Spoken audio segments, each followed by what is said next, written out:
Hello there, Taurus, Taurus rising, and of course all of you Taurus moon people out there. This is your monthly, I just got done with the monthlies. Patreon people, your monthlies are up. This is your weekly astrological and card horoscope for the week starting January 27th, 2020. And just a quick reminder for everybody out there, should you ever wish to get a session with me, you do need to go on ahead to my website. It's integrativemysticism.com, or of course you may also just simply follow the links below. So what's going on when it comes to your astrology over the course of the week ahead? Well, on Monday we've actually got Venus, planet of love, affection, sweetness, romance, harmony, conjunct Neptune, which is the planet of dreams, wishes, the spiritual realm, the depths, of heavier emotion, but also sweeter emotion. It's the other realm, or the gateway to the other realm. And this is occurring in your 11th house of friendships and social networking. And this is absolutely a gorgeous Monday, even a little overnight into Tuesday, where a lot of you are getting a chance to quite possibly delve into a deeper romantic or a deeper spiritual connection that is absolutely going beyond scratching the surface, and it seems to abandon a lot of sensibilities that you normally carry into your everyday in the way that you examine the idea of love and romance. This could be sparked by a new person in your life, or quite possibly even your own partner going through a bit of an awakening experience or a shift in their own way. With Venus conjunct Neptune, a lot of you are also going to be finding that we are shedding certain veils and certain layers around our perceptions of what brings closeness into our lives, what feels actually most romantically and spiritually fulfilling. And it's an encouragement to get away from the shallow and superficial sensibilities that we are bombarded with every day. In fact, with Venus conjunct Neptune, this could also indicate a fantasy fulfillment coming to you as a gift from a friend, even in strictly a platonic way, but still scratching that spiritual itch, and quite possibly, again, the same coming from a partner. It's an absolutely gorgeous 24 to 36 hours going on there. On Tuesday and Wednesday, however, things kind of get a little bit different. We've actually got Mars, the planet of action, passion, energy, and sometimes aggression, in Sagittarius, your 8th house of shared resources, passive income, as well as intimacy, forming a square to Neptune in your 11th house of friendships and social networking. And with Mars in the 8th house square to Neptune, I am seeing there's a misunderstanding that absolutely needs to get cleared up right away. This can sometimes show up where we actually find that a collaborator, a friend, or maybe somebody that we are very close to on a continuous and ongoing basis is actually abusing a privilege that we've given them. Whether it's a privilege that we've given them in a financial sense, possibly a privilege that we give them in a social sense, and there may even be an air of hypocrisy in their actions. We may be noticing a bit of a red flag in this friend, in this family member, or even in this partner. With Mars in this square, however, it's important to understand that squares have cures. Squares are not impossible to get past. We don't want to go in catastrophizing. But with Mars in the 8th house, in a lot of cases, we might be seeing an issue with the double standard going on, people being a little bit too gung-ho or aggressive about a certain plan of action that they have, not caring about other people. Or we may even be finding that with Mars square to Neptune, there could be a sense of a partner, a crush, a friend, or a relative even starting to take on the behaviors of somebody that might actually be either trying to groom them to, move in another direction, and it's almost like they're losing a bit of their sense of identity. Again, do not go into this catastrophizing. This is a test of our ability to stay calm and assess the situation and see truth for what it is, and so too with the other person. I'm not sure if this is a romantic or a platonic thing. Let's wait and see what happens during the week. Don't start manifesting this scenario now, as I put this up before the week begins. Before we get on to the cards, I do want to remind everybody that if you're ever looking for a video you can't find or answers to frequently asked questions, please check the links in the down bar below. To be perfectly honest, I can't always be just going around. I don't have like assistants or anything like that at the time of recording this video. I am doing this all solo, manning all desks solo. And I have videos that I've already made about which signs you should watch, what does it mean when it's reversed, what's going on around all of these kinds of questions and more. Please check the videos in the down bar below. It'll help expand your understanding of what's going on and how we kind of do things here. And so you'll definitely get a little bit more of a familiarity with how it all works and how to get the best horoscope you can, okay? By the way, again, Patreon, don't forget, February monthlies are up, so go to Patreon and check those out after this. So what's going on when it comes to your cards? Well, for the top row, when it comes to maybe your spiritual experiences, what's happening here? Your spiritual themes, all about the Sun card reversed, which is all about to your own self, give yourself some kind of wholesome, nurturing experience, but also at the same time, it's time to think about what we think wholesomeness is, what is true to us when it comes to pure wholesome simplicity. Because with the Sun card reversed, we are talking about a need for all of us to kind of take a second and look and see, all right, am I honoring my own experience here? Now, when I say wholesome experience, that's going to be something different to everybody. That's going to require a bit of self-examination, a bit of introspection, right? Wholesome is not dictated by culture, religion, politics, nationality, or anything along those lines.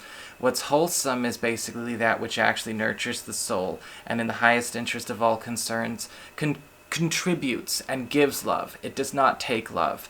It does not require sacrifice. It does not require capitulation to dysfunction or limitation. And with the Sun card reversed, you're kind of asked this week, Taurus, pay attention. Where if I maybe needed this more than anything else?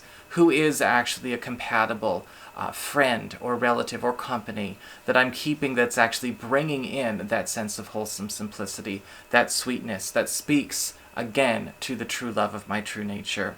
That's something that we all have to take a good hard look at sometimes, because in a lot of cases we often get told, no, just take the easy way out, do something shallow, think about your job, think about money, just focus on the shallow superficial things, never go that deep, be empty. And you don't have to be that way. With the Sun card reversed in the influx of the Page of Wands upright, you're getting a lot of extra help this week. You are finding that you are attracting more compatible friends and compatriots into your life. And there are a lot of invitations to start actually some brand new adventures, things that give you context about a future that actually is a wish fulfillment of a past desire. And in a lot of cases, with the Sun card reversed and the Page of Wands, it's almost like we get a chance to go back and have a life that we didn't think we were allowed to live. Maybe we didn't think we were allowed to live it because of the money or the economic situation we were in. Maybe we were feeling oppressed or blocked, again, culturally, socially. Maybe it has to do with family conditioning or religious conditioning. There's a dissolvement of the false light this week, which I find very fascinating for everybody. I can't wait to see how this turns out. On the outflux, we've got the Five of Swords upright. And again, we're getting rid of drama. We're getting rid of drama that we have maybe been told is constructive or worthwhile. In a lot of cases, with the Five of Swords going away, it's one of the best things to see go away, because people are no longer fighting for a sense of whose truth is supreme or most universal, right? Again, this is all about purging conditioning. People who shop around looking for the most optimal way to do spirituality, for instance, I always feel bad for, because it's kind of like it has nothing to do with that. You're still operating from a place of religious conditioning. Well, whatever conditioning has been kind of holding us down, the Five of Swords, it's about ego, control, it's about mental control, it's about harm, it's about fights, it's about drama, again, it's about contests that are about controlling and breaking down other people. That energy is going away this week, and you're going to be finding that, again, there's a lot more room for that wholesome simplicity. When it comes to the bottom of the spread, I guess you could say, with the mundane concerns, well, for your material wealth, your material concerns, we actually have the Three of Wands in reverse. And this is a week where I want a lot of you Taurus people to pay attention to where we might accidentally be letting ourselves get distracted from something good that's coming our way.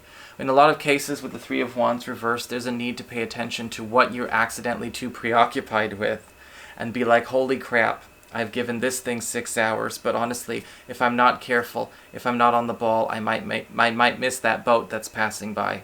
Because with the Three of Wands reversed, there is actually some good coming to us this week financially. Quite possibly news of a way to get more money or a news of a better living situation. Quite possibly even a chance for a lot of you to maybe take a bit of a shortcut or a warp pipe to more money or an increased financial status or a better job. But if we're not careful with the Three of Wands reversed, we may be letting ourselves get distracted by something else and miss an opportunity, right? If we are focusing too much on a certain project, focusing on keeping our head down, not looking up, not seeing what's going on around us, focusing on a particular problem or a conversation, letting a problematic customer, client, or coworker take up all of the time in a day, or maybe even our personal lives pull us away and get distracted. You make the choice to get distracted. You can also make the choice not to get distracted and compartmentalize, because with the material Three of Wands reversed, we don't want to miss out. Okay, we have something really, really cool coming, but it's not, it's again, as I've said before, opportunity knocks, but it doesn't always beg, and it certainly doesn't always wait. And so this is a great week if you're just willing to kind of, again, take a step back from anything you've been maybe too preoccupied with. When it comes to the external, when it comes to your friends, maybe your relatives, the other people in your life, we've got the Eight of Pentacles in reverse, and a lot of you Taurus people are starting to take a step back from, again, working on other people's lives.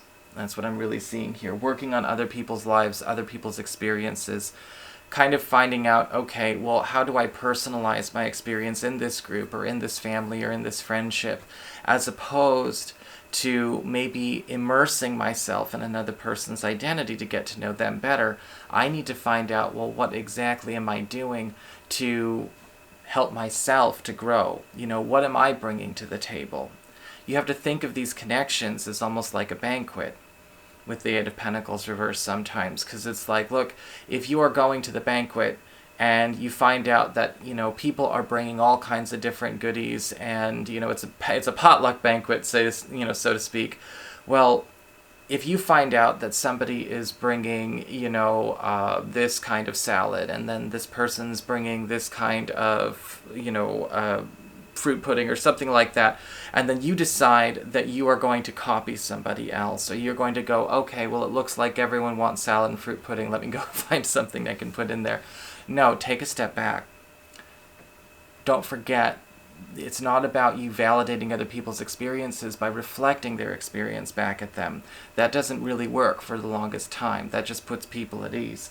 It's time for you to put your own spin on your own connections. It's time for you to put your own spin on your own relationships, because that's going to bring in the new adventures. That's going to vibe up. That's going to bring new change in your life. And with the Eight of Pentacles reversed, people will be grateful for the diversity of thought. For your emotions with water and your romantic life, we've got the, emotions with water, the old style, relationships. We've got the Justice card in reverse. And what's interesting here is I'm not actually seeing, like, what a person might think I would see. I'm actually seeing there's a weird assessment going on as it relates to yourself, or maybe you and a partner, you and your spouse, where there's a sense of losing one's way. Maybe a relationship has kind of lost its way. I'm looking at this Justice card reversed, and I'm getting that sort of what happened to us moment. You know, we had this plan, and then we somehow ended up over here. Did we think we were making all the right moves? Do we have something that we keep blaming for when it comes to the external? The Justice card reversed is cluing you in, cluing both of you in, or all parties involved in, to where a partnership may actually have kind of lost its way a little bit. But with the Justice card reversed, it's always important to remember that it's not necessarily that it make people feel bad. It's talking about making people understand and show them where the correction is, or the correction opportunity is. Because this may be something that we also find out within ourselves, something that we've noticed. Okay, I've kind of been pulled off my path, or I chose to get pulled off my path, or chose to leave my path for this relationship. because we always have a choice. We can be tricked into thinking we don't have a choice, but really we do. Or maybe as a couple, we've lost our way. You know, we've started behaving differently. We've started aspiring to goals that are not natural to us, or something along those lines. And with the Justice card reversed, it's important to pay attention to, okay, how do I come back to that true wholesome self? How does this relationship get back on track with its true wholesome self? Maybe it's been pulled in too many different directions due to agendas, right? Some people bring agendas to relationships. Sometimes those agendas are, you know, a bit more material, and sometimes they're a bit more insidious. Sometimes they're about healing agendas. You know, well, that's bringing a healing agenda to a relationship is not always a good thing, because it can hijack it. Healing is something we do on our own. It's not something we bring a relationship partner in for. They can support us, but they can't do it for us. And so what can sometimes happen is we can find out where a relationship may be either about to go off track or has been off track. And luckily we find the route back for ourselves and in the highest interest of all concerned. But we have to be able to look it in the face and see what's going on. So that's your horoscope. I hope you enjoyed it. If you did, don't forget to like, share, and subscribe. You know I appreciate it. And should you ever wish to get a session with me, just go on ahead to my website. It's called integrativemysticism.com.